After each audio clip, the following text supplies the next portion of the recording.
It's time for Sony to bring back Killzone and Resistance. So I am definitely a fan of the Resistance series.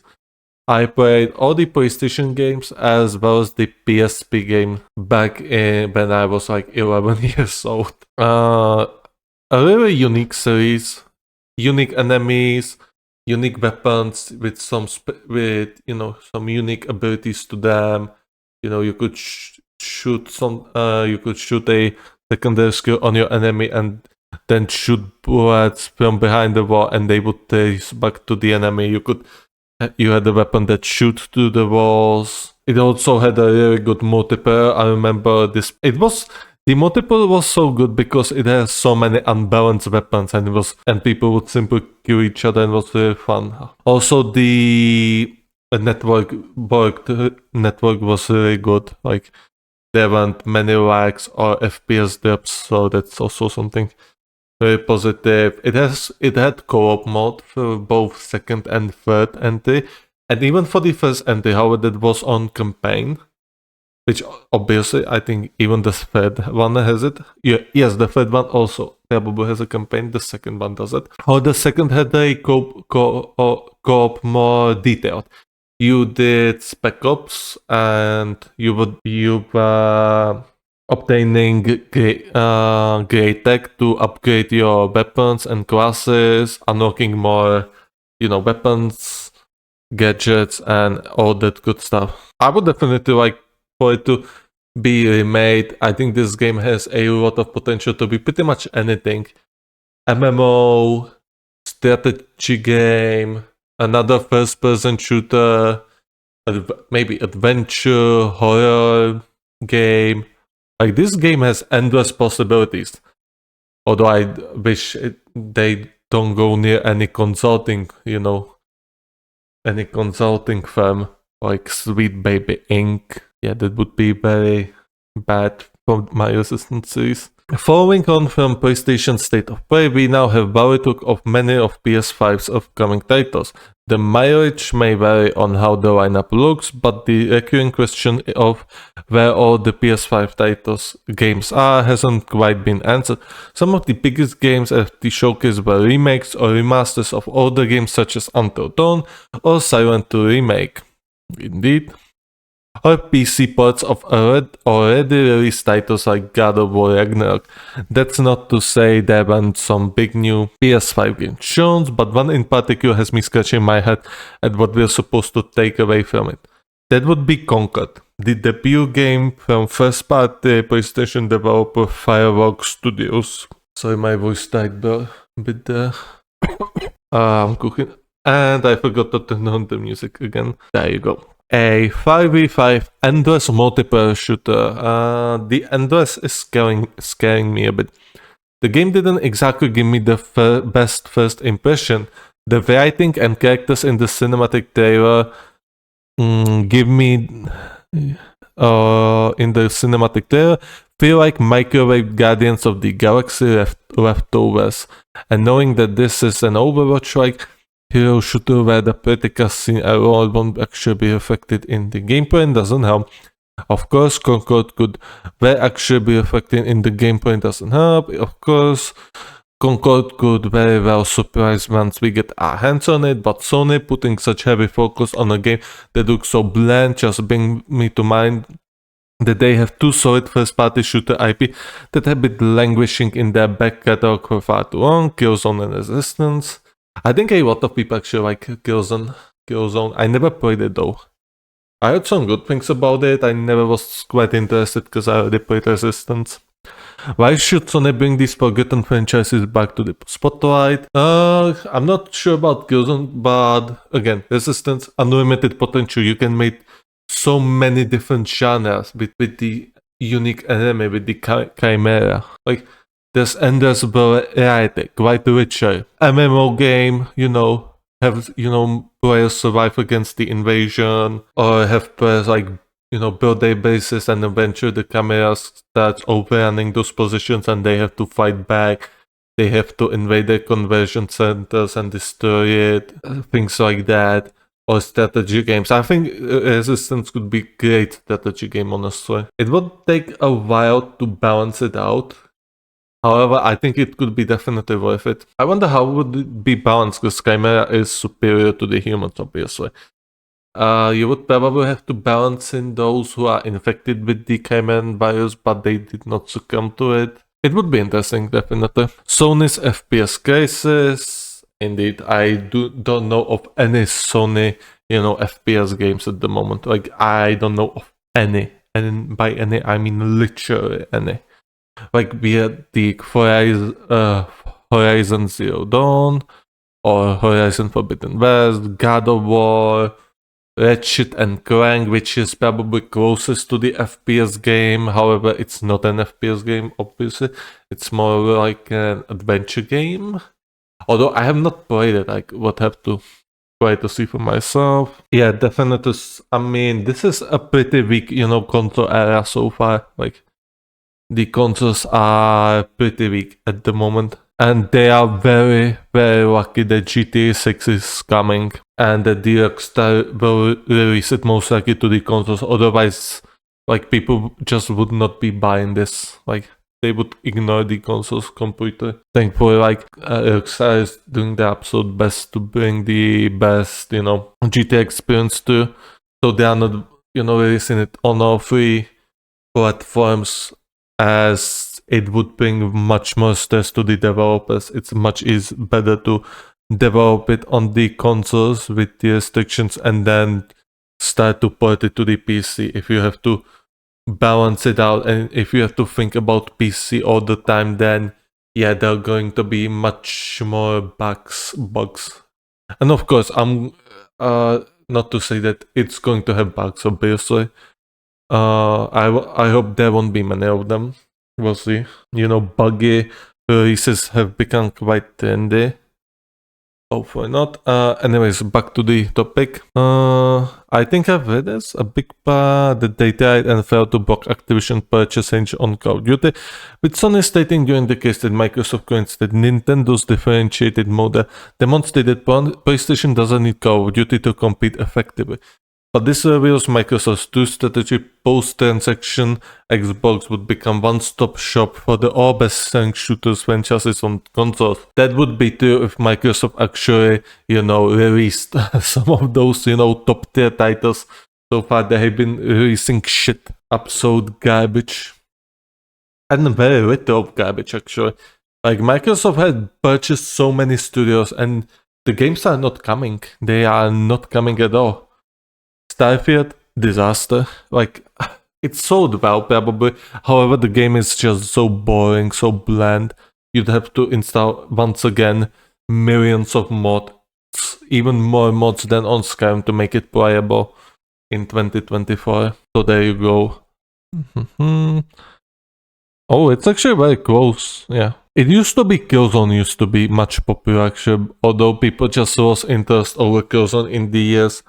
And they stick with the Resistance, which makes complete sense because Resistance is unique. I'm not sure how unique is Killzone though. Okay, I'm not going to give you any shade. To address the concern, Microsoft and Sony signed an agreement to keep the long-running series multi-platform, but such agreements aren't bulletproof. Microsoft has full control over the Call of Duty IP, meaning Sony is effectively at its mercy when it comes to that franchise. However, Sony's argument that PlayStation needs Call of Duty to stay competitive is defeatist mindset. Call of Duty, being the number one shooter franchise, is not preordained by the gods. Franchises stands up and down all the time. Look at Halo going from top of the universe in the mid-2000s to simply one among many shooters in the modern era. Yes, I was too little to actually ever play Halo. The most shooters I remember are, again, Call of Duty and Resistance, Battlefield, Bad Company 2, to be specific. Oh no, what's been the biggest thing in the world on launch to now becoming a laughing stock as Blizzard tries and fails to deliver on many promises of what Overwatch 2 was supposed to be. Yes, it's a complete disaster. Do not buy Overwatch, do not buy any microtransactions, do not buy any skins, play Overwatch 1 if you want Overwatch so much. Although they will force you to play Overwatch 2 in eventually. Yep, that's absolutely true. Sony doesn't have any prominent FPS to call its own. However, do they try to make it more console, like console thingy? Yes, players were against it because it was stupid, and it also it would prevent a lot of players from countries which do not have access to PS store and PS accounts to just wouldn't be even able to play the game. Luckily they reverted it. That was such a fucking disaster. Like, that almost killed the game, and the game is still in a shaky state as of now. Yes.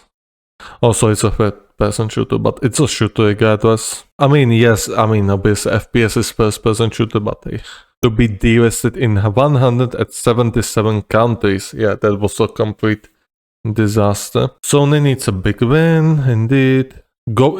Microsoft is gobbling up the companies. However, most of them are just completely worthless. Sure, they generate you income, but they do not make good games. Activision, Black Ops 6 is going to be disaster. And you know why? Why? Because they will be releasing it on PS4. And do you know what other game was released on PS4 in 2020? Had tons of bugs. Yeah, Cyberpunk. Cyberbug. This will not go well. They released it on PS4 of greed.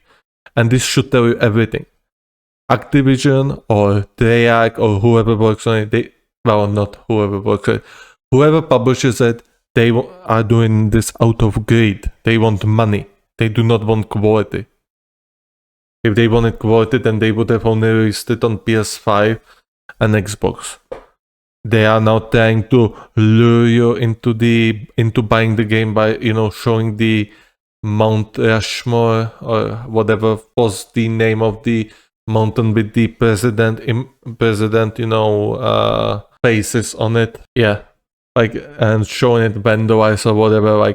It's trying to be edgy to lure you into buying the game. That's it. Helgen Forever. The Last of Us, yes, very big title. God of War, Horizon on Insomniac, Spider-Man, Killzone being left out today, serious missed opportunity. More so than most other franchises, Killzone was synonymous with PlayStation ban in the PS3 era. With Killzone 2 series in February 2009, being something of a landmark moment for a console, that series struggled with quality exclusive in its first couple of years. Alongside the likes of Metal Gear Solid 4 and Uncharted 2, Killzone 2 helped change PS3 reputation and finally made it a worthy competitor to Xbox 360. That it was made a sequel to a game that was not that well received in the first place only made Killzone 2 all the more remarkable. Okay, it released in first Killzone 2004, mixed reviews. It was a disappointing start. Well, they managed to turn it around. Okay, of course, I generated high, of course, I generates everything high, so it's not that big of an achievement. 10 more than million units in less than 2 months. That's impressive. Unique blend of hard sci-fi, space opera, weighty FPS combat, and World War II in space aesthetic. I see. Okay. Okay, sounds definitely like an interesting combo. As mentioned previously, the PS3 struggled out of the gate, given how few quality games were made out of the console in the open E3. But out of all the launch titles, the one that stood out the most was Resistance: Fall of Man, an original FPS from Insomniac Games, more well known for Ratchet and Clank, and its recent Spider-Man series. Although its multiplayer was bland, honestly, it was fun. Nowadays you can still play it online on something like community servers. However, I tried to play it, but it was like 1v1 or 3 guys at most. I was playing it in random hour, and even though it's basically that multiplayer, you're always gonna get some toxic guy there. Toxic spammer, but whatever. Then again, I was playing it on consoles, and I have not been playing on consoles at the time for a long while, so I could not even aim properly. And yeah. Also, my screen was what's the name? Black and white, basically. You had the odd, uncovered, so that wasn't the best. I mean, the multiplayer was good. Come on, like calling it bland is really an insult considering what you get in modern Call of Duty games. Although people back then had higher standards for gaming, so that's what I'm going to give them. I don't think, well, they had some unique, multiple maps, although most of them were just rehash of the game maps you already were shown in the single player campaign, so that's why they weren't so much. So that's why probably some people thought of it as a blend. But whatever. Alternate history, well, the aliens, well, they are mutants, more precisely. They are mutants. Chimera, I mean, you had the Chimera that invaded the Earth, and then there was the pure Chimera from the alien planet. Like, the things you encountered were basically humans who were converted into Chimera foot soldiers or Chimera technology. You were technically fighting humans in all three games. Just these humans were different, to say at least. Despite this, Resistance was a regular player in the PS3's catalog of franchises. Yes, indeed. With 2 direct sequels in Resistance 2 and 3 released during the console's lifecycle. Sadly, the series suffered a downturn with the second game, which tried too hard to match the conventions of other shooters, happened in the marketplace at the expense of its own personality. Not only did the collection of creative weapons from the first game got shortchanged by forcing players to carry only 2 at the time instead of the whole arsenal, but the meager campaign was also dotted with an array of disappointing boss fights. I mean, they added boss fights, so I mean, that's more than you see in Call of Duty games and Battlefield games. I mean, you get some sort of boss fights, but they are not really boss fights. You just, hunt down the villain. And modern villain sucks, alright? For God's sake, they even brought back goddamn Makarov, a legendary villain, and they made him into a modern Ben Shapiro. That's how trash modern games are. However, again, at the time, high expectation. Oh, honestly, the weapons wasn't that bad of an idea. I wish you could get some sort of cheat after you beat the game so you can play with all the weapons. That's something I will agree upon. It was a shame that you could only wear 2 weapons at once. It definitely ruined a sort of a fun element, but it brought some new challenge. And the story was better than in the first, alright? I mean, in the first, you basically a tiny bit, alright, not that big. I mean, it was somewhat of an equal. Although in the second entrance, you had more of Nathan Hale, the main protagonist of the first and second game. So there you go. You had more of him. You learned more about the Chimera origin. You found some of the ancient, the ancient bases they used to have there. Excavated from the ground. And the boss fights, they were okay, some memorable ones. They were fine, alright. I mean, it wasn't anything like spectacular, but then again, FPS shooter boss fights, like this is not Dark Souls. I mean, I think everyone remembers the Leviathan because it was big, and it also probably they remember that scene when it throws you across the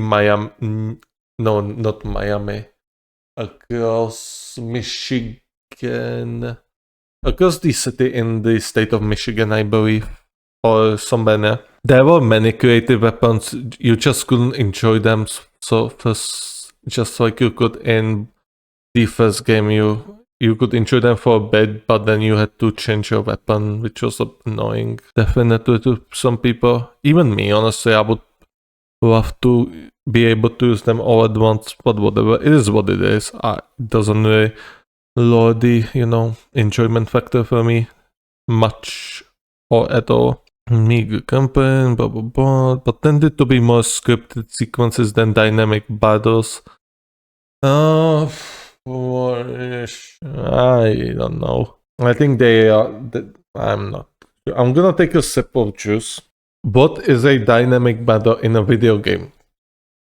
FPS games are scripted. That's a fact. Like something like dynamic battle is extremely rare in FPSs.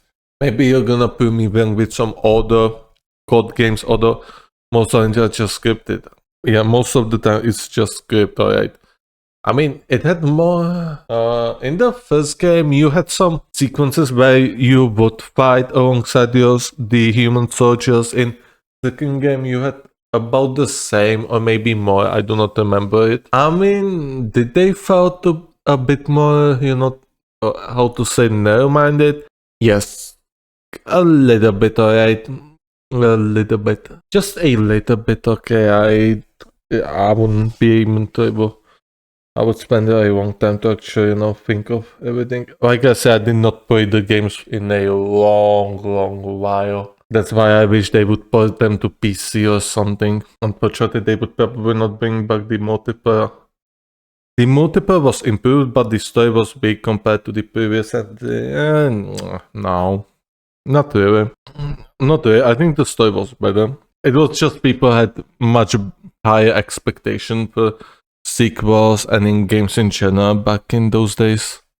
Nowadays, they would rate it as a 9 out of 10, unironically. Insomniac rated the ship with Resistance 3, which went back to a lot of what both fans and developers enjoyed about the series.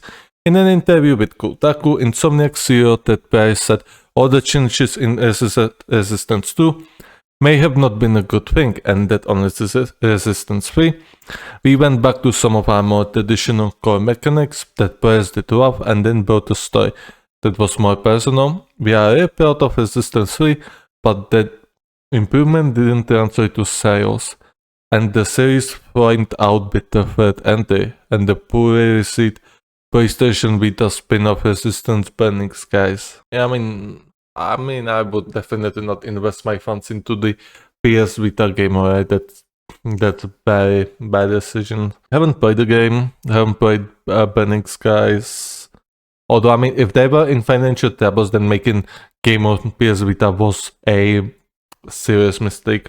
The third game was good. Like, people say it's the weakest. I think on story-wise, it was the best.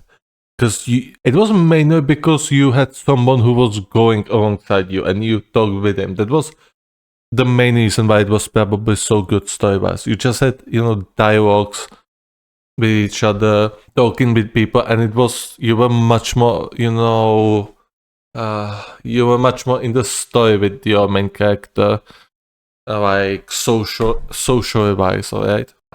Gameplay-wise, good. No complaints there. I played it, I finished it, played it on the hardest difficulty, as I did with all previous entries. No complaints there. They removed those annoying invisible enemies, so the gameplay was much more fluent. I think there were definitely more like 2D defense sequences, or maybe I'm mistaken it. I think they definitely maybe overdid it a bit. I don't remember, alright? I don't remember everything about the game. Although I remember there was the boat turret sequence. Turret sequence being the operative where you could move around, but you were basically defending your boat against, Chimera. Then it was in the city. I forgot what was city's name. I forgot the name of the city, but you were defending a house with survivors, with some human resistance, and then in a train sequence where you were defending against humans. Yeah, against humans actually. Burning Skies, yet if Killzone taught us anything, that it's one misstep shouldn't mean giving up on a good series, and the alternatives to represented the Resistance still arrive with creative possibilities, indeed. You can create so many different games with different genres. The unconventional arsenal of weapons could be a great way to spice up multiplayer shoot, and there are many unseen areas or locations in the Resistance world That could be the focus of a next campaign should Insomniac or one of Sony's other developers take another crack at it. In one way, I would love to see another game. Another way, I know the state the gaming is in currently, and I would be very worried. I would be worried they would mess it up somehow. Yeah, that would, because I would be definitely buying it at the release, and I would be definitely mad if they messed it up with some stupid politics or just adding stuff that just do not belong there in general. Resistance is definitely a unique series, and I hope it stays like unique series. And I mean, if they make another game, I hope it's not changed much. Sony has the resources to put up a fight in the shooter space, such as long-dormant franchises like Killzone or Resistance, or developers known for shooters like Bungie. There are many avenues to build first-person shooters on PlayStation, and games like Concord would come from that need. We'll see how Firework debut fails, but chasing the heights of other games that are already starting to edge past their sell-by date is rarely a winning strategy. Not that Sony shouldn't try to cultivate new IPs, it absolutely should, but if it needs a competitive edge, it would be worthwhile I lost my... I completely lost. I was looking somewhere else. Okay, I have no idea where. I was just looking at something. Oh my god. Oh, competitive edge. It would be worthwhile to highlight the values of PlayStation brand that are in fact speaking to PlayStation and reviving two big franchises in the genre you are currently struggling with that have pre-established fan bases and are already associated with your console. That would be one way to have that competitive edge and a hell of a lot sooner. Okay, I completely butchered the end. My voice is giving up on me already.